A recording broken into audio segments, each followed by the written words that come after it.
Good morning, everyone. It may be April Fool's Day, but it's no joke. Team IU back with another broadcast. Just before we get started with the show, this video is for information and education purposes only. These are not buy or sell recommendations. And wherever you're watching this, hit that like, subscribe, retweet, or whatever. It helps us bring out free content every single week. All right, cool. Let's get stuck in. Up first, we got the boss. Nate, take it away. All right. What's happening, guys? We've got some good stuff. I always say I'll try to keep it short and then it ends up long, so we'll see how it goes. But yesterday, sweet market day, big gap down, something that you can kind of react to. Focus yesterday was basically long tech off the open. So getting short on SQQQ. And then, obviously long NVDA, Palantir, and SMCI was sort of the game plan in chat. This morning is more of like it might be a range bound type day. There's nothing that I can just say, this is what I'm, a high conviction type of trade. So for me, big caps, mega caps, large caps, today, right now is kind of hands off a little bit. I'm more of a small cap type of focus today. And we've already had quite a few, not only round trips, but good opportunities, good plans. So first and foremost, QLGN. QLGN was an app pump. Basically, like there's a stock news app that promotes stocks. Sometimes they're compensated, sometimes they're not. Sometimes they trap, sometimes they don't. It's important to pay attention to see which ones they get paid on.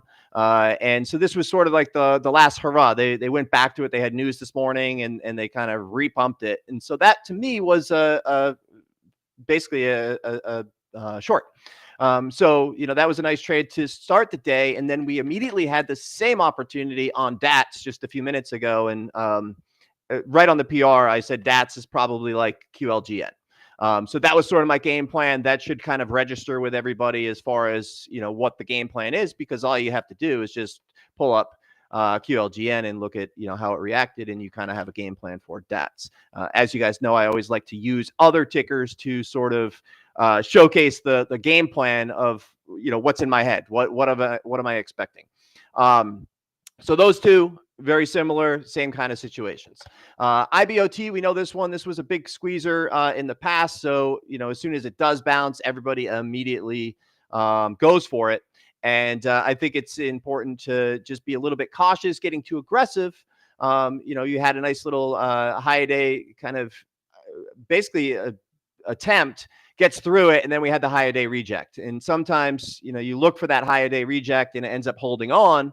And a lot of people end up staying short and then get blown out. They end up being, the exit over here.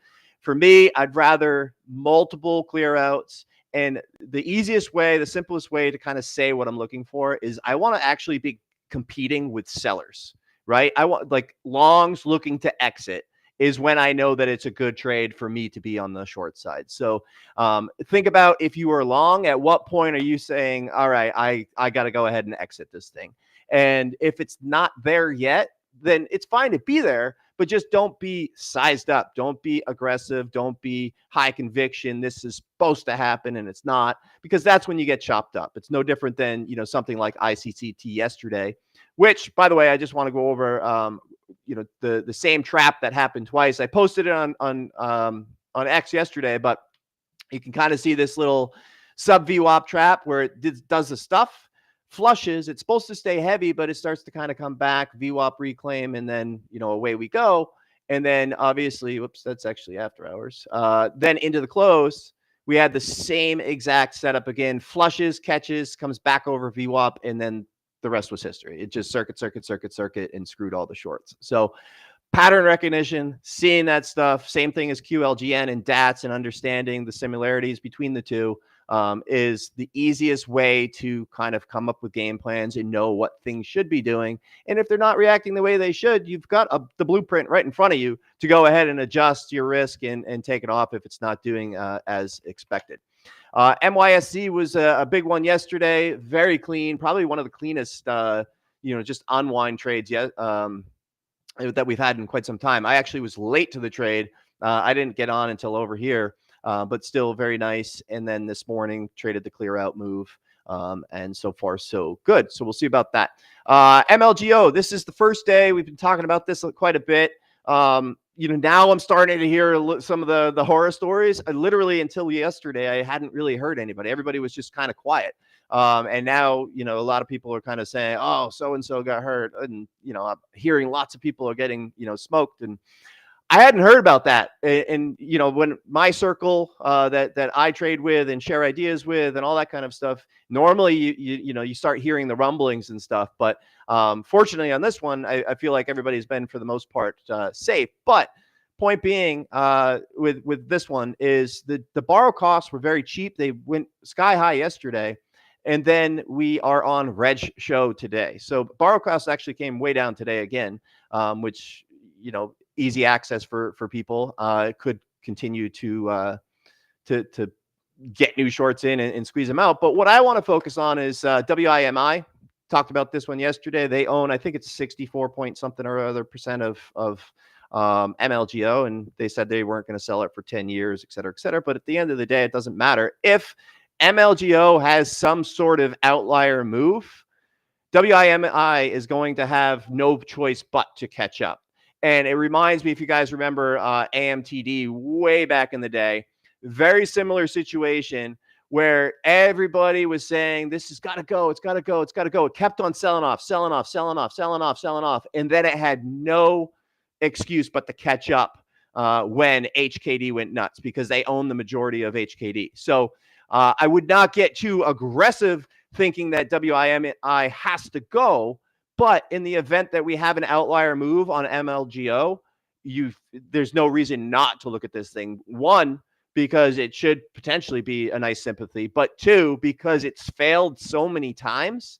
Every time it goes to break out, it slams. There's a lot of people that are probably shorting this thing. There's a lot of people that are giving up. And then when it finally goes, it's just going to go on kind of air. So again, it's not something that has to go.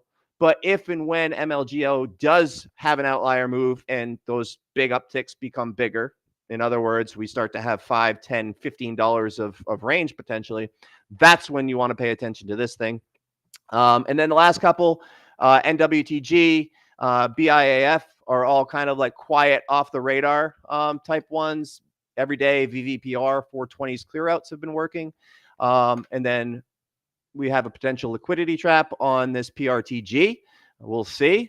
We basically collapsed the volume down from 27 million to like 600K yesterday. So if shorts haven't covered, then obviously it can go into circuits and go crazy. But the risk is that they kind of came in and left in this same day on the 30 million. So and then last but not least, NMAX, which was absolutely insane. I did get borrows. They're pretty cheap. 0.0018 a share. So you can either make it's either a really cheap price to pay for locates or a really cheap price to lose a lot of money. So I have to be really, really cautious with making the proper trade here. But I'm going to be patient with it. I tried it yesterday. I think I lost like 5 or 6 points pretty quickly on a starter. And then I left it alone the rest of the day, thankfully. But definitely something to watch because it is one of those parabolic names. Hopefully it does something crazy, gives an opportunity, but nothing I will force. Liquidity is not your friend on this one, so be cautious. And I think it's going over to Emil next. Yeah. All right. Thanks. Morning, everyone. So I'm going to watch few names. One of them is Tesla. I'm not really biased at all on anything. I like the fact that we had a pretty decent bounce yesterday, but I'm not really looking to chase it here. So I'm going to watch, see if it's going to have some dips versus green to red area, and then I would be interested in playing a bounce, thinking there might be some potential upside. But again, looking for just reactive trades based on these levels. So red to green, or more or less this level, 260, 259-ish, more or less. So I'm not going to fight if it's just going to drop. Another level I'm watching is 253, but I doubt it's just going to go fast there in the morning. So since I'm looking for reactive morning trades, then I'm not too aggressive on it, and definitely not biased. Same goes with PLTR. Ideally, it's going to have a dive versus pretty much a VWAP from yesterday area. I would be interested to trade a bounce there. We shall see if this one is going to behave or not. But again, not confident that we are going to have a bounce and some continuation, but still looking at this level, see how it's going to behave and maybe have a trade. Also with Tesla, I'm looking at TSLL. Same thing, ideally goes versus 9 for a long. Same things goes to Uber. Again, looking for a dive versus pretty much 71.50 area, see if finds a bid there, and then maybe a bounce trade. Then looking at few small caps, RSLS, already failing in pre-market, but since it's still quite a lot up, I'm going to watch any push through one. I'm going to risk more or less pre-market highs. Even if it's going to push through there, I'm going to watch a fail and then add, then looking to recycle based on previous levels. So if it's going to stuff, lock in and then load up again in pups. But if it's going to stay resilient into mid-morning and doesn't fail, definitely not getting too confident and holding it for, we have a lot of example in the past few days where these names didn't fail late in the morning and then reclaim later in the morning. So I'm going to avoid that, and probably I'm just going to trail it on the way down. IBO, former runner, this one being in place a few weeks ago actually. So I really like this gap up, but again, the only way I'm going to trade this one, it's either it's going to push towards 2 at any given stage, or if it's going to fade into open and it's going to lose this level, then definitely interested in pups, risking more or less pre-market highs or 2 area. ICCT, pretty much same plane like Nate. Not a lot of trappy action on this one yesterday and even this morning. I already took a dent on it, but since it's holding and is building up into the open, definitely not interested to be the first in, since the range is very nice.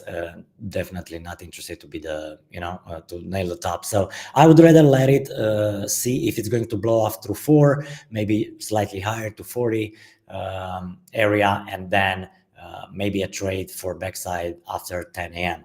And the last one, it's BIAF. Same thing here. This one reclaimed, but I like this one probably the most of all these small caps names. I'm going to watch any push towards pre-market highs, ideally maybe 1 and then some fails there. I'm going to give a little bit of time after the open on this one, maybe 20 minutes, see how it's going to behave. Again, the range is great, so no reason to fight with as long as it's staying and show relative strength. So the moment it's going to show some weakness or push and fail, that's the moment I'm going to be interested to get involved with it. So yeah, that's it for me today, guys. Good luck, and I'm passing it over to Ariel. Hey, thanks, Emil. All right, so right now, I'm not, from the swing perspective, I'm not seeing too much on the growth side that's getting me excited.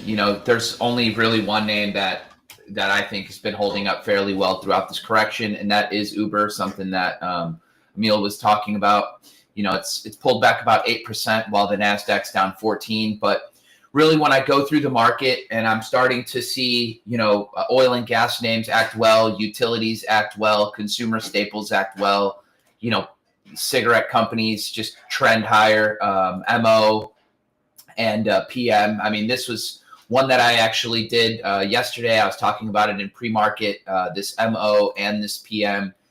And, these are all sub 2 ADR. They're not these big, sexy growth names. And really, when I just kind of sift through the market and you've got just a nonstop trend really for the last 2 weeks, and in these oil names. And then now recently just kind of looking around, and you've got these utilities all breaking out to new 52-week highs with AEP, DUK, EXC, and the list goes on and on, SO. And then again, you include energy and you include cigarette companies. And then now I was looking around and you include grocery stores. You know, this looks completely opposite of what you're seeing in the growth land, whether it be, you know, the Palantirs of the world or the HIMs or the Oklos or the IONQs, you know, even NVIDIA. So the reality for me is if you're comfortable swinging things that are a bit slower, I think that that's perfectly fine. But if you are looking for more of a growth type environment, this isn't it. In fact, I've been being a little bit more patient and short swinging, you know, and for me, it's been semiconductors. You know, you just get these clean bear flags and then just clean breakdowns. And yesterday I was, you know, again, being logged down to X, you see everybody's bullishness, just because effectively everything in the market put in these hammer candles. You know, I think that's fine. I think it is possible that things rally for a few days, but I'm not looking to, you know, I'm not looking to necessarily play the bounce. For me on the swing side, I'm either playing the things that have held up best. And again, it's the least sexy names in the market, but I am long, you know, EQT and CVX from lower. So just kind of allowing those to work, but I don't really feel like adding, you know, a bunch of slow names into the portfolio like these cigarette companies or utility names. To me, that screams more defensive, that we are in a defensive market, and not, you know, a market that's high flying for growth. And I'm also not trying to cherry pick the bottom on what, you know, could be bottom for semiconductors or tech or the MAG7 or anything like that. In fact, I would look for retraces for new opportunities to short them because they are a bit faster. And when things wash out, they do move a little bit faster. You know, from the Chinese equities, BABA is still effectively the only name that I'm interested in, right? It's had a big move, you know, 60% plus, and it's just done nothing wrong where, you know, I've talked about this before, you know, things go up and then they go sideways and they digest some of those gains. So BABA is doing exactly that. And I don't think that there's anything wrong with this. You know, maybe a few more days, you know, you could cheat yourself in, you know, a little bit higher over 227's high, but really 145 is going to be that level. And really there's just not a ton to do, right? It's defensive names, it's some energies, it's utilities, it's consumer staples that are leading, that are at 52-week highs, right? And that doesn't scream a super healthy environment.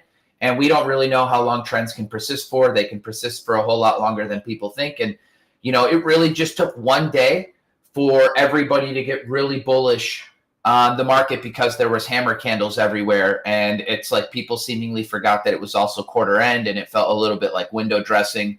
You know, we'll know more soon, you know, how true that is. But really, I'm not looking to step in front of calling a bottom on, you know, an NVIDIA type. So for me, it's just be patient, you know, let semiconductors work because I am short AVGO and MU.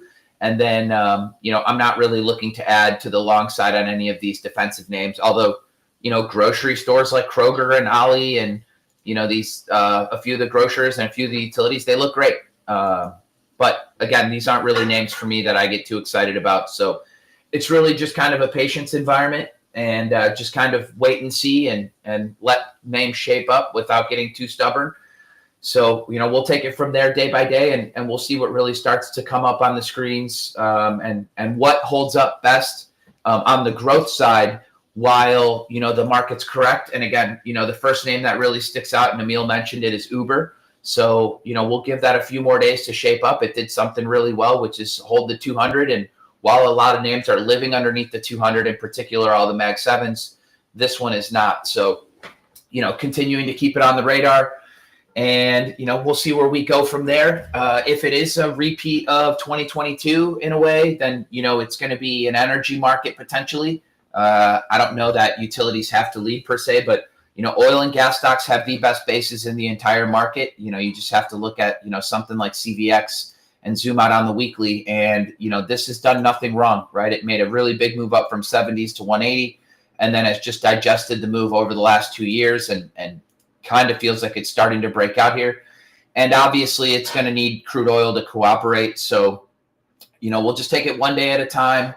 Commodities, in my opinion, are normally best bought against ascending daily moving averages. So, we'll just take it, like I said, one day at a time and see where we land in a few days if the markets can shape up. So that's it for me. Thanks, Sam. Super. Thank you very much, gentlemen. And thank you, everyone, for watching. As I said at the beginning, this is the exact same process we go through every single morning at Investors Underground at the exact same time of 8:45. If you're interested in joining us, then hit me up on X at Trace Turbo or Sam at investorsunderground.com. Thank you, everyone, for watching. Trade them well today, guys. Don't be fooled by